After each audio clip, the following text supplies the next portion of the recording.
Hello and welcome to the Run Testers. My name's Nick and this is our first look review at the Suunto Race S.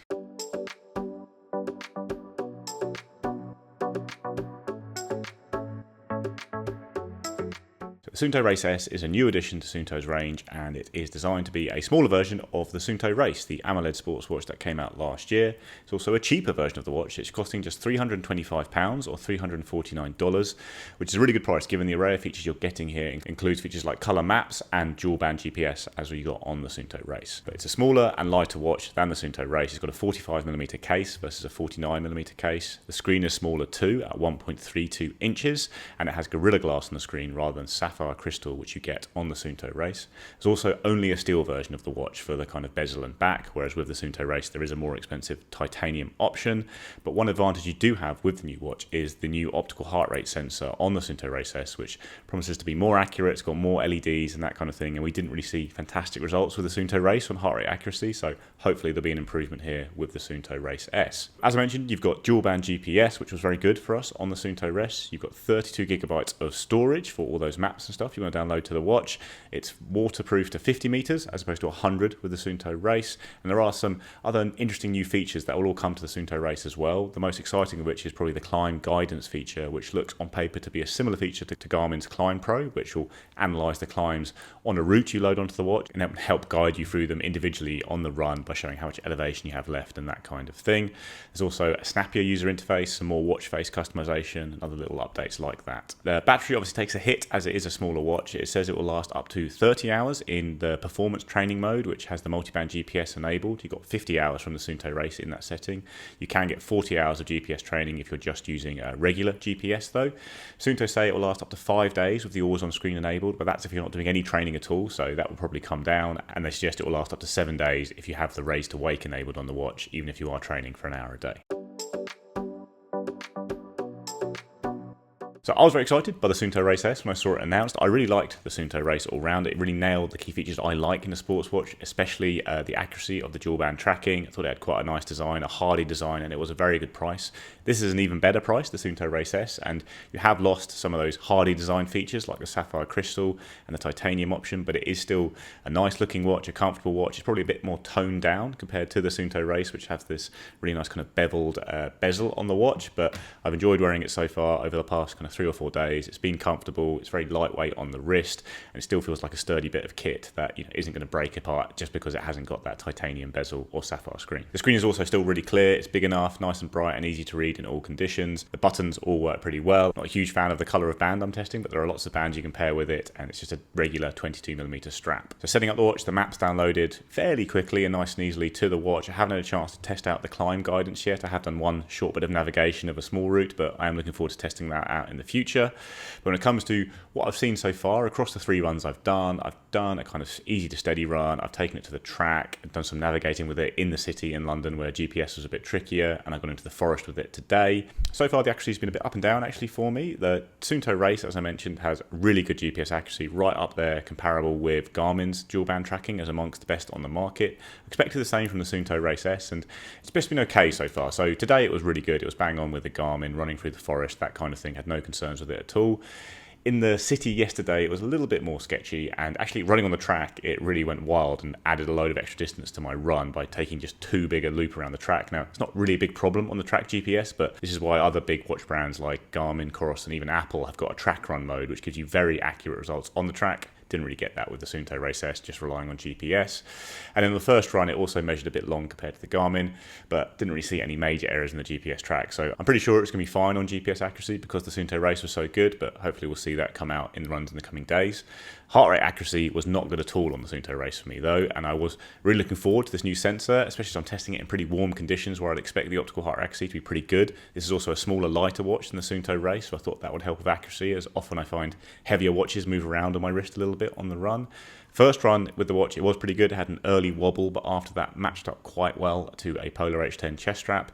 But the last 2 runs I've done with the watch, I've had really bad optical heart rate accuracy. I did that track session with intervals, and it just missed all the intervals compared to a chest strap. And then today, just on an easy run, I think it probably locked onto my cadence, but it basically read too high for the entire run. So more testing to come. I'm hoping there'll be some improvement in optical heart rate accuracy, but yeah, it still hasn't really been borne out for me yet. It's been pretty much as inaccurate as the Suunto Race so far, but like I say, more testing to come on that. The battery life's been a bit short of what Suunto estimate for me as well. So after 3 and a bit days of use, I'm down now to 12%. So I'll probably have to charge it tonight to use for a run again tomorrow.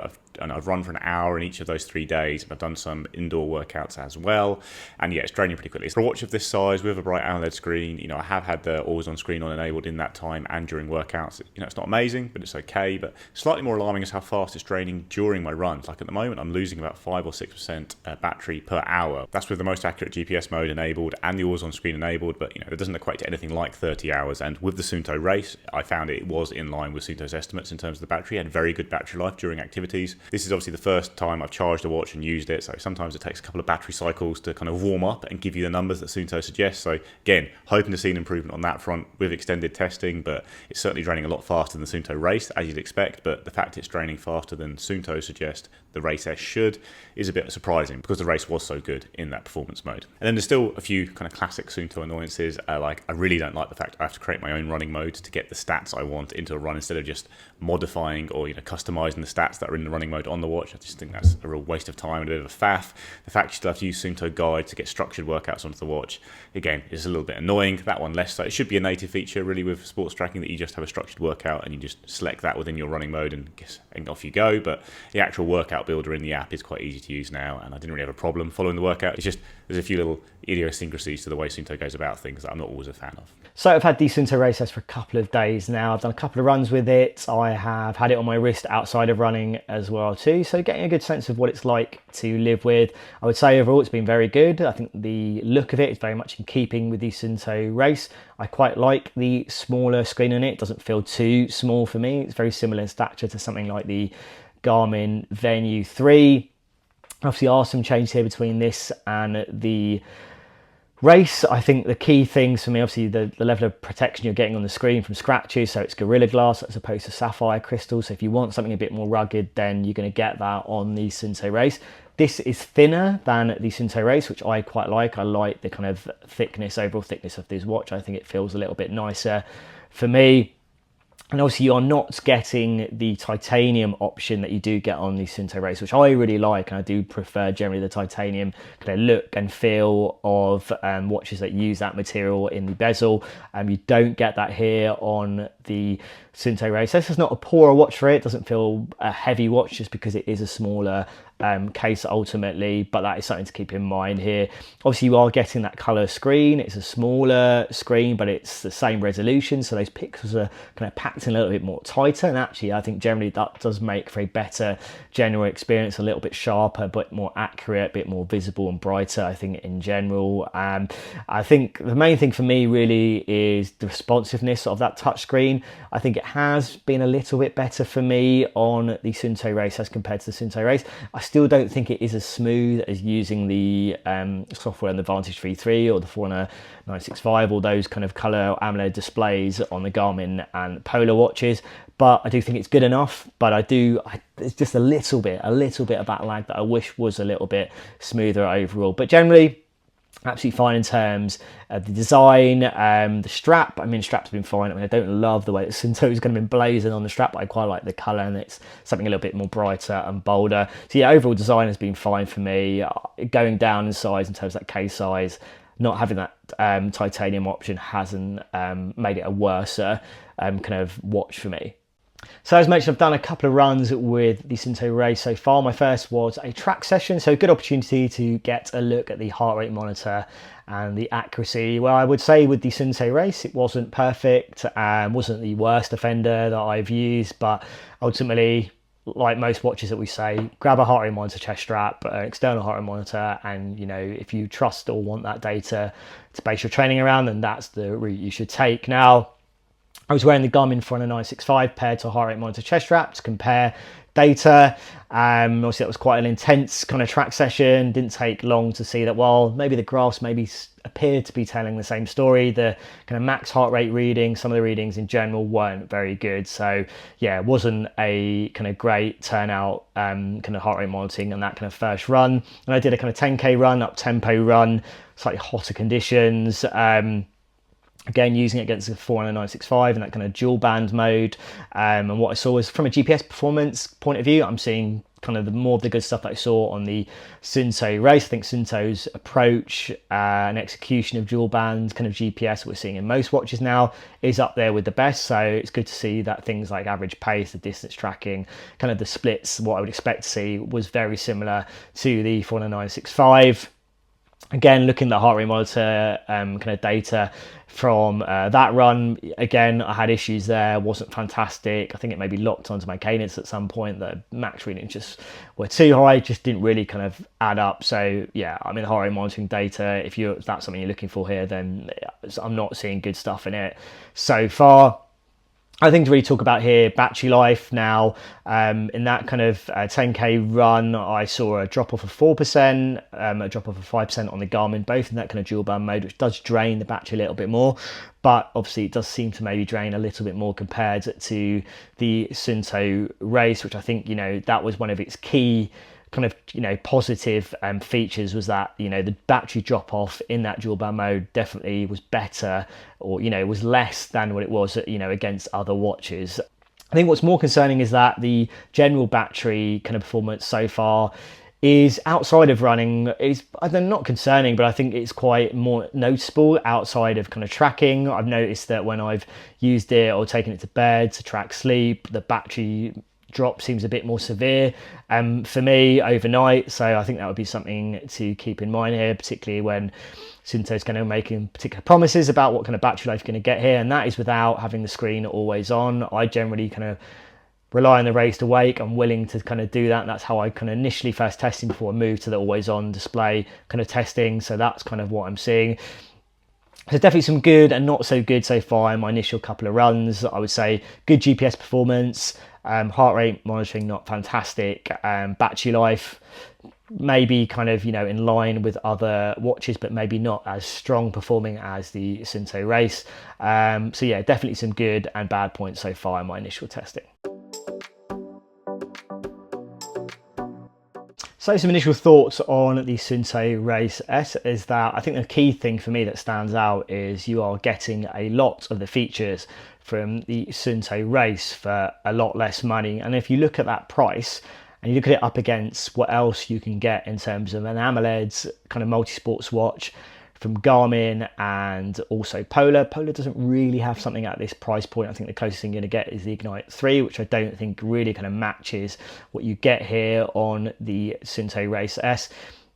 And you look at Garmin, then you are kind of probably looking, the Garmin 40265 is more expensive. You're going down to things like the Vivo Active 5, and it kind of sits between there. So actually, again, there isn't really a watch that really kind of matches it in terms of features, in terms of that price. So from that point of view, I think, Suunto, a bit like the Suunto Race, has got a very aggressively priced watch here that could probably give you a lot of experience from more expensive watches from the Garmin kind of range, and also from Polar as well too. And what I'm seeing from the performance so far is generally pretty good. I think the key things for me being that kind of GPS performance is still very much intact.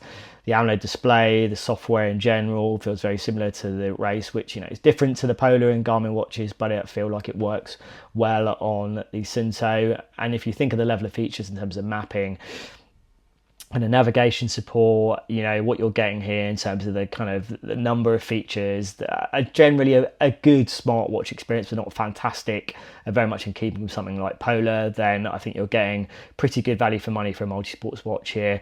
What I really want to see kind of longer term testing, once you had a bit more time, is what's that battery going to do over time? Is it going to really kind of deliver the good battery life that you want from an AMOLED kind of multi-sports watch, or a multi-sports watch in general?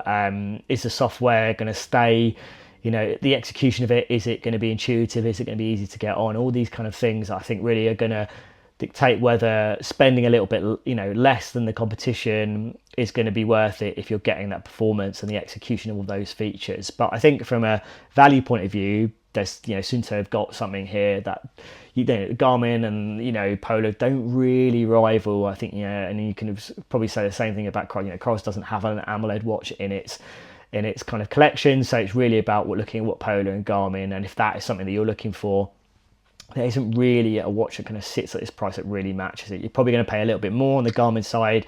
Again, same with the Polar watch, to get something that's pretty much on par with what you're getting on the Suunto Race S.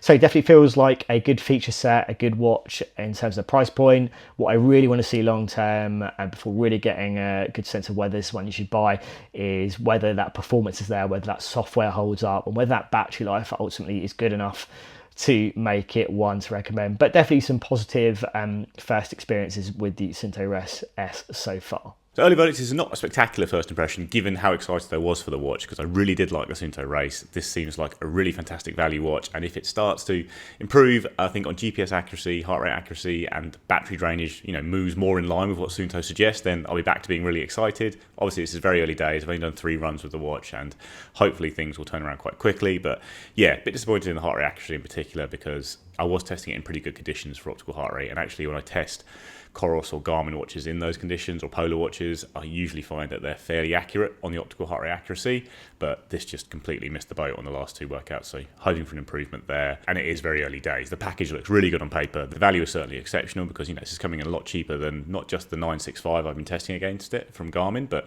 actually the Forerunner 265 and other much lower end Garmin watches that don't have features like maps. On paper the features look really good here. I like the way Suunto is going about trying to correct things that we've been annoyed about for a while, and I do think they're improving in all the key areas. So I'm hoping that those few kind of early kinks are ironed out and I start to see the kind of GPS accuracy I saw from the Suunto Race, and indeed a slight uptick in battery life during activities. That's our first look at the Suunto Race S. Let us know what you think in the comments below. Please do like and subscribe, ring the little bell, and we'll see you next time.